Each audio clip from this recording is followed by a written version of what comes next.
Hello everyone, welcome to Homeschool Autism Life. My name is Jamie.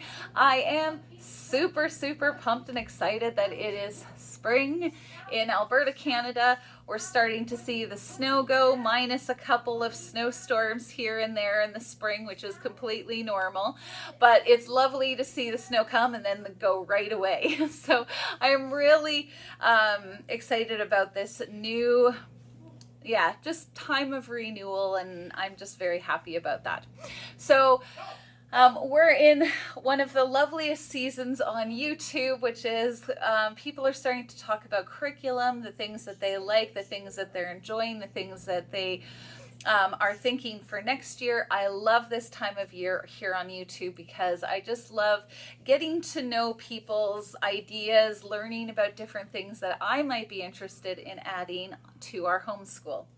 So the first thing in my series of curriculum that I wanted to talk about was essentially, how do I pick curriculum for my autistic child? And even as I say that, I'm like, oh, that's such a huge topic. There's so much I could say, and I will try and keep it short and sweet and concise. But I do have 3 major tips for how to pick it and not make some of the mistakes I did at the very beginning. And I will tell you, a really big mistake that I made at the very beginning was I was thrusted into this homeschool thing. It wasn't necessarily a choice my husband and I made. It just became the only choice available for us. And so the only frame of reference I had was my public school experience. And so I was... Darrion, I love you. Shush on set. The only frame of reference I had was to look at how I learned in school and try and make adjustments based on that. And I didn't really understand that I would need to be willing and able to sway or be moved from that path onto something else. And I think it's very critical for our kids with autism to not necessarily even try to follow that path, because there was a reason I was homeschooling him in the first place, and yet I struggled with that. And if you're struggling with that too, like, your child will give you a lot of grace. Darrion has given me tons of it as I have fumbled about trying to figure out the best curriculums. I've made so many silly errors just thinking that I had to replicate the school system because I was afraid that if he did want to go to college one day, I had made this big, huge blunder and it was all my fault. So it was really important to me to learn eventually that how he was going to learn was going to be vastly different than the school system, and that was okay. So getting into the tips, the step 1 I would say is consider what kind of learner your child is. You can talk about styles, like, is he an auditory learner? Is he a visual learner? You can talk about those types, but I'm also mainly talking about your child's interactive attention span with things like math and reading and coloring and all of those things. And for some kids, if it's in their wheelhouse, in their area of interest, you will probably find that they are 100%, they're a math sponge, and you could have 4 different curriculums on math and they would love that. That's not my child. It's one of the things that I really had to learn, was that my child's interactive attention span for doing paperwork is very narrow, and that's okay. So I needed to find things that were more Charlotte Mason, 10-15 minutes if I could manage it. And sometimes that 10-15 minute lesson takes us a lot longer because he's fooling about and changing and doing stuff. But that was a really great place to start and a really great foundation.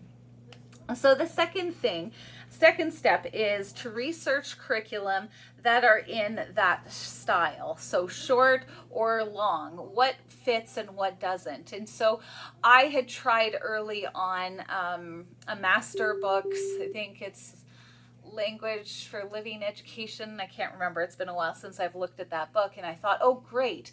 This is learning about reading in a very short lesson. The issue is that Darrion didn't find any connection to it. Why am I learning about vowels or whatever? And there was no context, and he was frustrated, and it took us significantly longer because he found no value in it. It didn't make any sense to him. But I tried it, and I think that it was helpful for me to recognize the next step that my child needed was some sort of context around it. Why does he want, or why does he need to learn this in a context that was more suited to his areas of interest? But it's really helpful when you're looking at the thousands of curriculums out there. It's very important to be able to look at it and go, is this going to fit my child's learning style, so that you have the ability to, step number 3, to adapt that curriculum to fit your child. So learning, I can't remember, the Master Books Living Language for, I don't remember, but that one I had to get rid of because it didn't have what Darrion needed. But it was a good start because it helped me to move forward. And so what I did find that has worked for the last 2 years, so I'm really excited about that, is Gather Around Homeschool. Because I could say to Darrion, we're going to learn about the ocean. And I had these flashcards that came with it. And if it doesn't have flashcards, I usually just buy some flashcards on that topic and then pull them out. But Darrion really seems to enjoy the look of these pictures, and it includes certain lessons. So we talk about this goby fish. And so he picked that out of the ones that I had read to him. And then what I did was I would ask him, and we would talk about the habitat and the diet and interesting facts. And then he would copy the words off of the flashcard onto this sheet. And so he's learning spelling by seeing, he's learning copying. And I'm trying to remember, yeah, it's not on one of these. Every once in a while, he will actually copy the type print, the A's in particular, which made me laugh. But again, it's a focus thing that he was doing. And so he is doing that, but we're talking about something that he is interested in and finds interesting. So another thing was this is language arts, and he was learning about the adverbs in a sentence. And so again, it's short, it's sweet, it's concise, and he sees a fish on it. He doesn't mind doing that because it's in the context of an interest of his. And then I just thought this was funny. We were talking about the science of a hurricane. I read this little bit, and then he drew, and he's not a big drawer. So what we use is some chalk pastels, and that's what he uses. And this was his picture of a hurricane. And then they always have art in these units, and again, my son is not a great drawer, and so I find these, I like, we're doing space right now. I couldn't find the one for this, but I like these because they're very lifelike, and it just helps give his pictures a little bit more interest, but he likes looking at them because they're as interesting. And he just colors in the background, but he picks the fish, he puts it on, and then he called it the coral. He's not very inventive to the titles, but it was really good for him to do that. So I've adapted to his likes and dislikes the curriculum, and we usually only do 2 pages per day, and so that I find is really nice and short. So we do about 2 units in a year space. So like I said, we're doing space, and this one did come with a few flashcards, but I did pick up these ones, which just had a little bit more information. There's something in there. There's a lot more information that we can pull from it for him to copy. And I have found that that really works well for him. But being able to find a curriculum that I can adapt and change within the stuff that he enjoys and likes has helped that fighting over doing schoolwork. I can say, we're going to learn about space today, or we're going to learn about the ocean, and there's not the fight to say, okay, let's go pull out our big book and do those things. I found that even just how I present it has changed how he reacts to it. So math is something that I have found that I've had to definitely adapt to, but it's not an easy one to pull in things or adapt to things that he enjoys and things that he likes. We have always been doing, since the very beginning, Matthew C, and I've kept with it for a couple of different reasons. Mainly because with Matthew C, there's not a lot of distractions. There's not a lot of colors. There's not a lot of noise, and I find that really helps. But he's not a huge fan of doing math. He doesn't particularly enjoy it. Once I've got him on a regular schedule where we do it, he has no problem doing it. But every time we stop, I have to start that process all over again. But I have learned a couple of things. Number one, you don't have to do all of the questions on the page. So with this one, we are talking about rounding, we're talking about estimating, and there are times when I decide we're not even going to do the estimating right now because it's kind of superfluous as far as I'm concerned, and we're just going to talk about doing the addition.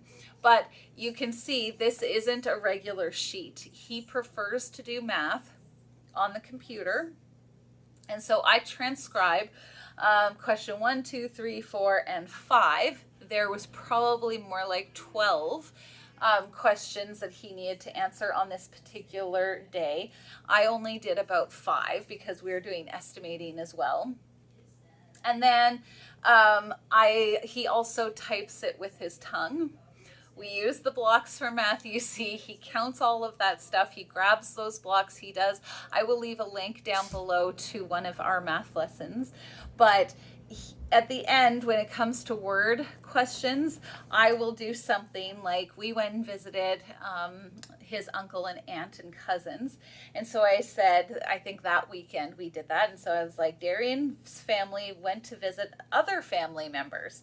The first day, Daddy drove, and I leave the question as it's written, as far as the numbers are concerned, 390 kilometers on the first day, 240 on the second day, and 152 on the third day. How many kilometers did Dad drive?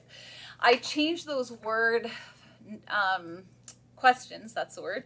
I changed the word questions simply because it allows him to make it a little bit more personal. He doesn't care about Jim Bob and his cousin Sally or something that doesn't make any sense to him. If it's a question about stamps, I change it into Skittles. Let me think. Orby balls was another one because he loves Orbeez. What's another one? Darrion found nickels and dimes. How much money did he find? So I do things like that just to adapt it to him and make it a little bit more personal to him. Now, it might take you a lot of time to get through one book. Darrion and I have been going over this book since the very beginning.